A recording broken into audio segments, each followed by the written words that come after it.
အားလုံးပဲမင်္ဂလာပါခင်ဗျာယခုကျွန်တော်ဖတ်ပြပေးမှာကတော့စာရေးဆရာကြီးဝင်းဖေရဲ့ချက်ကြီးအတွက်အရက်လို့အမည်ရတဲ့ဝတ္ထုတိုကလေးပဲဖြစ်ပါတယ်နားဆင်ကြည့်ပါအောင်ခင်ဗျာချက်ကြီးအတွက်အရက်တောင်ကုန်းကလေးကိုကြော်ပြီးတက်လာတဲ့ဆရာဗမင်းကိုမြင်ကြတဲ့ကချက်ကြီးပြာရာခတ်သွားတယ်ဆရာဗမင်းဆိုတာကချက်ကြီးတို့တဲကိုလာတတ်တယ်ဆိုပေမဲ့တစ်လတစ်ခါနှစ်လတစ်ခါဆိုသလိုပါ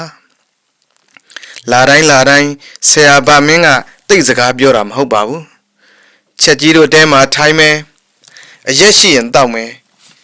မရှိရင်လည်းရှိတာချကျွေးရင်စားမယ်ချက်ကြီးတို့လင်မယားကိုနည်းနည်းပါးပါးဆုံးမမယ်သူ့မှာပါလာတဲ့စာအုပ်ကိုဖတ်မယ်ဒါမှမဟုတ်အလွန်စိတ်လိုလက်ရရှိရင်စကားနည်းနည်းပြောမယ်ပြောပြရင်လဲသူပြောချင်ရပြောတာပါများသောအဖြစ်ကတော့ချက်ကြီးတို့လင်မယားနားမလည်နိုင်တာတွေပါပဲဘာပဲပြောချက်ကြီးကတော့ဆရာဗမင်းကိုလွတ်အထင်ကြီးနေတာသိကြတယ်ချက်ကြီးကို3-4 ခါလောက်ကဲခဲ့ဘူးတယ်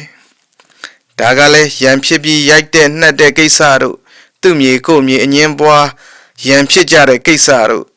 ချက်ကြီးမြမေကိုခိုးသွားတော့ကအချုပ်ခံရတဲ့ကိစ္စတို့ဒါပါပဲဆရာဗမင်းကကျောင်းဆရာလေတောကျောင်းဆရာပေါ့ကျေးစဉ်ရွာကကျောင်းနိုင်ဆရာတော်ပြီးရင်ရွာမှာဆရာဗမင်းကဩဇာအရှိဆုံးပဲကျောင်းဆရာသက်ပဲအနှစ်30ကျော်လာပြီမဟုတ်လားဘဟုတုတကလည်းသိရှိတယ်လို့ပြောတယ်ဒါကရွာကလူတွေပြောကြတာပါချက်ကြီးကိုယ်တိုင်ကတော့ဆရာဗမင်းဘာဘဟုတုတတွေရှိတယ်ဆိုတာဂဂနာနာသိတာမဟုတ်ပါဘူးဘာပဲပြောဆရာဗမင်းကိုချက်ကြီးလွတ်အထင်ကြီးတယ်လွတ်ရိုးသေးတယ်လွတ်ကြောက်တယ်ချစ်လဲချစ်ပါတယ်ဆရာဗမင်းချက်ကြီးတို့ခြံဝမရောက်ခင်ကတည်းကအိမ်ရှိအိမ်ဦးကမ်းမှာချက်ကြီးတင်ပြခင်းပြီးဖြစ်နေပြီလုံကြီးဟောင်းတစ်ထဲနဲ့ကြပြားကြရာဖုန်ခါပြီးနေပြီအကြံအိုပြေးယူပြီးချထားနှင့်ပြီညမေတို့ရွာသားဘက်သွားနေလို့ပေါ့နှုတ်မို့မြေပဲလေးကြော်ခိုင်းရကောင်းသား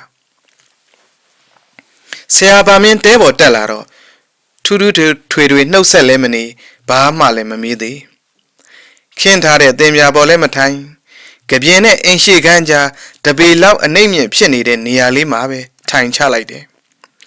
အုတ်ထုပ်ကိုချွတ်ပြီးရက်ခတ်ရင်အမောဖြေနေတယ်ဆရာဗမင်းကိုချက်ကြီးကအကြောက်လွန်အယိုသေးလွန်နေတော့တင်ပြပေါ်ထိုင်မှဆရာဘာညာနဲ့လောကဝတ်တောင်မပြောရဲပါဘူးသူကြိုက်တယ်လို့ထိုင်လိုက်တာကိုပဲကြည်နေရတယ်သူ့ကိုဘာမှမပြောသေးပဲအချိန်ကြာလာတော့မှကြောက်နဲ့မေးရတယ်ဆရာကြီးနေကောင်းတယ်နော်ဒီလိုမေးလိုက်ပေမဲ့ဆရာကြီးကချက်ကြီးကိုလှည့်လည်းမကြည့်ဘူးဖြေလည်းမဖြေပါဘူးသူဟာသူအမောဖြေတဲ့အလုပ်ကိုပဲဆက်လုပ်နေတယ်အတော်ကြာမှနေကောင်းလို့မက်ဆီလာတာပေါ့ကွာဟုတ်ကဲ့တခါဘာမှမပြောပဲငြိမ်နေကြပြန်ရောခဏကြာတော့အုတ်ထုပ်ကိုဘေးချလိုက်တယ်ချက်ကြီးကအဲ့ဒီအုတ်ထုပ်ကိုအဝင်ဝဘေးကစင်မြင်ကလေးပေါ်တင်ထားပေးဖို့စဉ်းစားသေးတယ်ဒါပေမဲ့ကြောက်တာနဲ့မလုပ်ဖြစ်ပါဘူးအိမ်ရဲ့အလဲတိုင်းနားမှာခက်ရွကလေးထိုင်ချလိုက်တယ်ဒီတော့မှဆရာဗမင်းစီကအတန်ထွက်လာပြန်တယ်မြမေရောဟုတ်ကဲ့မနေ့ကသူ့အကြီးလေးလမ်းကြုံလို့ဝင်လာရင်မြမေအိမ်မှာရှိမရှိသာဖြေစမ်းပါကွာဟုတ်ကဲ့မရှိဘူးခမမင်းစီမှာအရက်ရှိလားကျွန်တော်လည်းတတိတော်ရတာဒါပေမဲ့ရှိသလားမရှိဘူးသားမေးတာပါကွာဟုတ်ကဲ့မရှိဘူးဆရာဒါပေမဲ့ကျွန်တော်မှာပိုက်ဆံမလိုပါဘူးကွာပိုက်ဆံကတော့ငါလည်းပါပါတယ်ကျွန်တော်သွားဝယ်လိုက်မယ်လေဆရာနေပါစေကွာဝေးလိုက်တာသွားရမှာနေကလည်းပူသေးပြီးတော့ငါကမစောင့်နိုင်ဘူးကွာဟုတ်ကဲ့ဆရာဗမင်းကဒါဆိုတာပဲအထွတ်မတက်နဲ့သူကကြိုက်တာမဟုတ်ဘူးချက်ကြီးလဲသတိကြီးနဲ့ငြိမ်နေလိုက်ရတယ်ဆရာဗမင်းကအပြင်မှာနေပူနေတာကိုခဏကြည့်နေသေးတယ်ပြီးမှမင်းစီမှာ အရက်ပလင်းခွင်ရောရှိလားဟုတ်ကဲ့ရှိပါတယ်ပေးစမ်းချက်ကြီးကအရက်ပလင်းအလွတ်ကိုအမြန်ဆုံးယူပေးလိုက်တယ်တော်ပါသေးရဲ့ပလင်းကဆေးပြီးကြောပြီးသားတန်တန်ရှင်းရှင်းပဲဒါပေမဲ့ဆရာပါမင်းကသေးသေးချာချာပြန်ကြည့်သေးတယ်ပြီးတော့မှရေအိုးစင်ရှိရာကိုသူ့ဟာသူထသွားတယ်ချက်ကြီးလည်းဘာမှဝင်မပြောရတော့ဒီအတိုင်းကြည့်နေရတယ်ဆရာပါမင်းကအရက်ပလင်းထဲကိုရေအိုးစင်ကရေတွေအပြည့်ထည့်လိုက်တယ်ပြီးတော့မှသူ့နေရာသူပြန်ထိုင်တယ်အရက်ပလင်းကိုသေးသေးချာချာစူးစူးဆိုင်ဆိုင်ကြည့်တယ်နောက်ပြီးပလင်းဝါကနေနမ်းကြည့်တယ်အရက်စစ်မစစ်နမ်းကြည့်တဲ့ဟန်ပဲ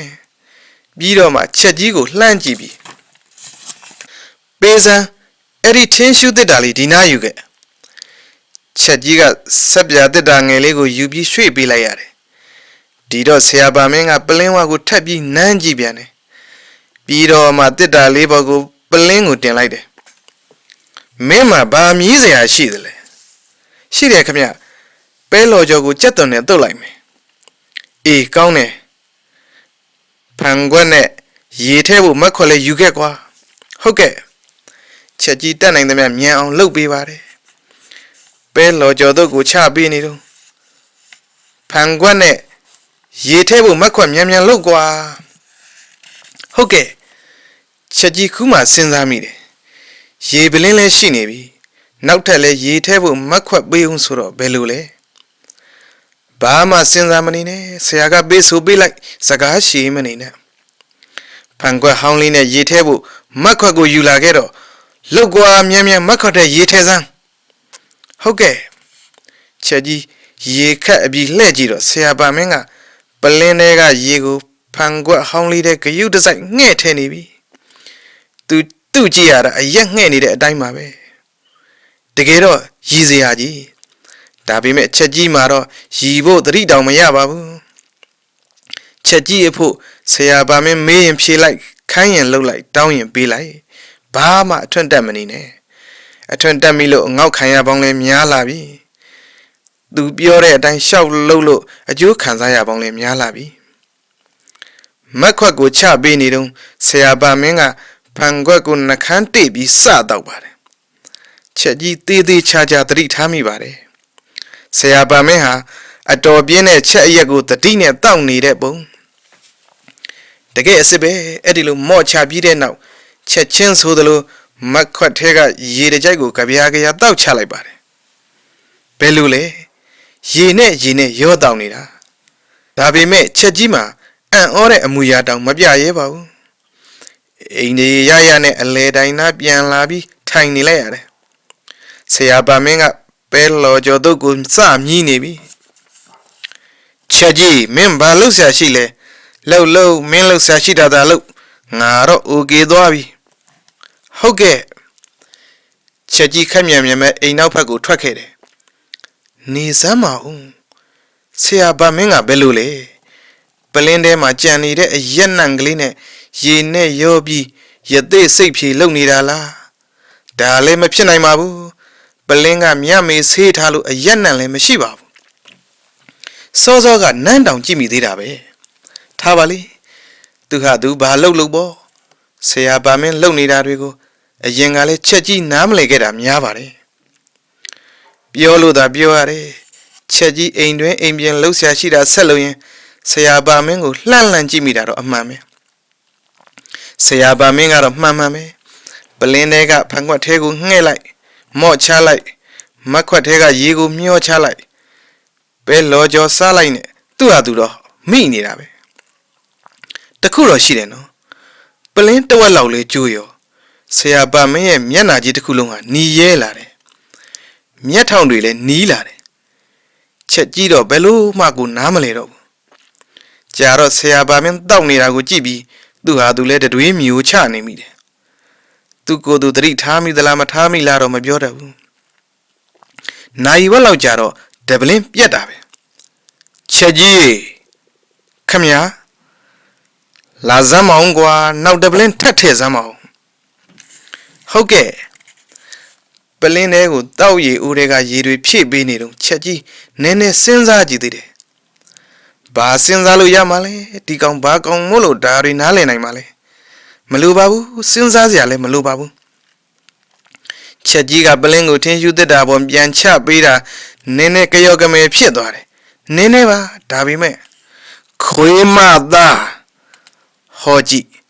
ဆရာပါမင်းကချက်ကြီးကိုစဆဲပြီဒါကိုတော့ချက်ကြီးကောင်းကောင်းသိတယ်ဆရာပါမင်းမူးပြီဆိုရင်အဆဲကလေးပါလာတတ်တယ်မမူးရင်ဘယ်တော့မှမဆဲဘူးခုဆဲပြီသိကြတာပေါ့ဆရာပါမင်းမူးနေပြီမူးတာမှတော်တော်မူးနေပြီခက်တာကဘာတော့ပြီဘာကြောင့်မူးရမှာလဲဒါလဲချက်ကြီးပဲသိမလဲဘာဖြစ်ဖြစ်လေသူဟာသူဘာကြောင့်မူးမူးသူကြေနဲ့ရင်ပြီးတာပဲမဟုတ်လားချက်ကြီးကြာကြာအုံနောက်6ဆရာမလိုပါဘူးဆရာပါမင်းခဏသာဆက်တော့လိုက်ရတယ်ပလင်းတဝက်ကျိုးသွားပြန်တယ်ပဲလော်ကျော်တော့လဲတံမကန်များတဝက်ကျော်ပြုတ်သွားပြီဘာအဆက်ဆက်မှမရှိပဲချက်ကြီးကိုခွေးမသားနဲ့3-4ခွန်းဆဲပြီးပြီမျက်လုံးတွေလည်းအတော်ကြီးရီဝေနေပြီဘေးမှာချထားတဲ့အုတ်ထုပ်ကိုကောက်ကင်လိုက်ပြီးဆရာပါမင်းနေရာကထလိုက်တယ်ဖြတ်ခနဲ့ရုတ်တရက်ထားလိုက်လို့လားတော့မပြောတတ်ဘူးရိုင်းတောင်းသွားလိုက်သည်ကောင်းကောင်းမတ်တက်ရက်မိပြီဆိုတော့မျက်ထောင်ကြီးနဲ့ချက်ကြီးကိုကြည့်တယ်ချက်ကြီးလည်းဘာပြောမလဲဘာတောင်းမလဲဆိုပြီးပြန်ကြည့်ရင်စောင့်နေရတယ်ဘာမှမပြောပါဘူးဘာမှလည်းမတောင်းပါဘူးဖြတ်ခနဲ့လှဲ့ပြီးချက်ကြီးအိမ်ပေါ်ကဆင်းလိုက်တယ်သွားမယ်ကွာဟုတ်ကဲ့ခမ